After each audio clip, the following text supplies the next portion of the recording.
Take me back to the 50s and 60s. What was it like being an activist at that time? The March on Washington was the height of it. We had marched, by the time we got to Washington, we had marched in Albany, Georgia, Birmingham, Alabama. Selma didn't come until 1965.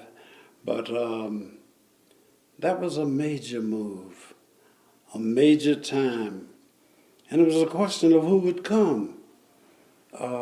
Some reporter asked me, because I was our chair from Bridgeport, Connecticut, that's where I was pastoring, asked me, how many people would I said, well, we're hoping for 100,000. Well, we got 250,000. All of the other organizations came in. SCLC was heading it and SNCC and the other group, but we brought in the Urban League and the NAACP, which were not that much involved with Martin, but they were in the fight. And people began to come, and they brought their children.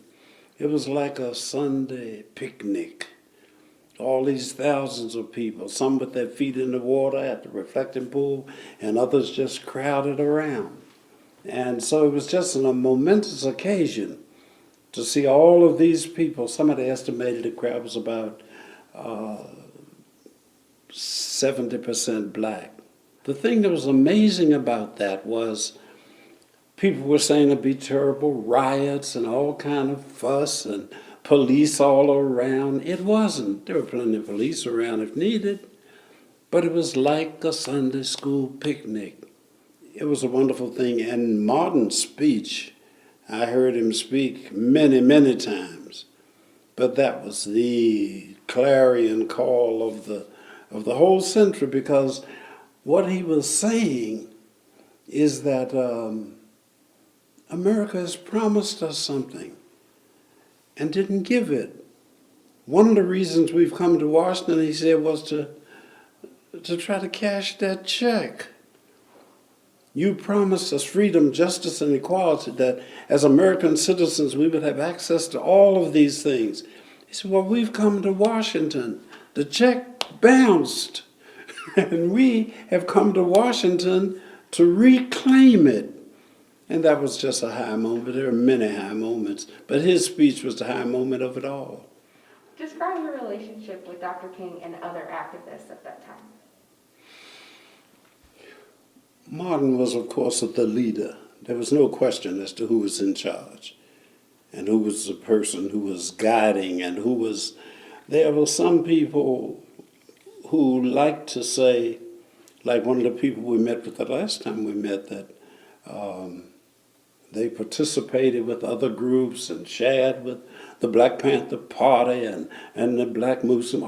That didn't happen. Martin was very firm about nonviolence.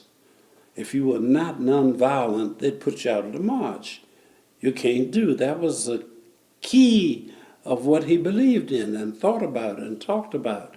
So when anybody tries to prescribe him now, I closed out a speech at the March on the King rally. I gave the benediction. And I said, Martin's symbol was not a clenched fist ready to fight, but an open arm ready to work together. Talk about some of the hard times you experienced as an activist. What are some of the things you went through when you were fighting for civil rights?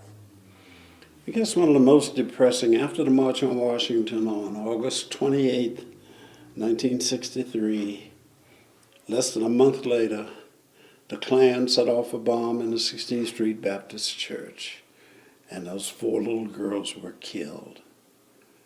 That was the heaviest moment. We had had bombings and people had died, but 4 little girls in Sunday school on a Sunday morning to be killed.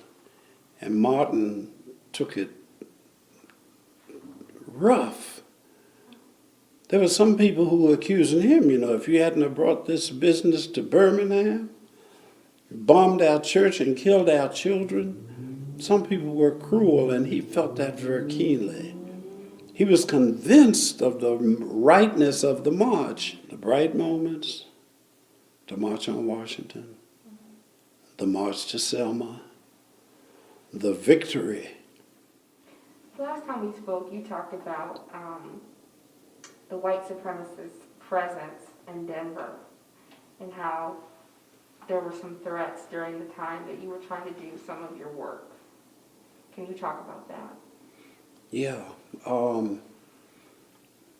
I remember I sat down at dinner one time, and my daughter, Deidre, said, "Why do people want to kill you?" That's quite a thing to come from a 12, 13-year-old girl. I said, "Where'd you get that idea?" Somebody called up on the phone and said, "Tell your father we're going to kill him." Well, I was used to that. I didn't want the kids to hear that particular thing. It's unnerving when people don't like you because of who you are and what you believe. But that's the way it was. Wonderful. I have one more question for you. Mm-hmm. On this Juneteenth in particular, with everything going on, what does Juneteenth mean to you? That we need to raise the bound of reparations for black people. We're still the last hired and the first fired. We're still doing all of the dirty work. We're still living with the poor schools and all of those things. And if we're going to have a fast shot, that disease said something. When they put all the numbers together, who suffered the most? Poor people. The thing that keeps us being second-class citizens, we got too many poor people. There are too many in the world, and the rich have taken advantage of the poor. And we need to straighten out the playing field. That's what I'd like to see. In the name of Juneteenth.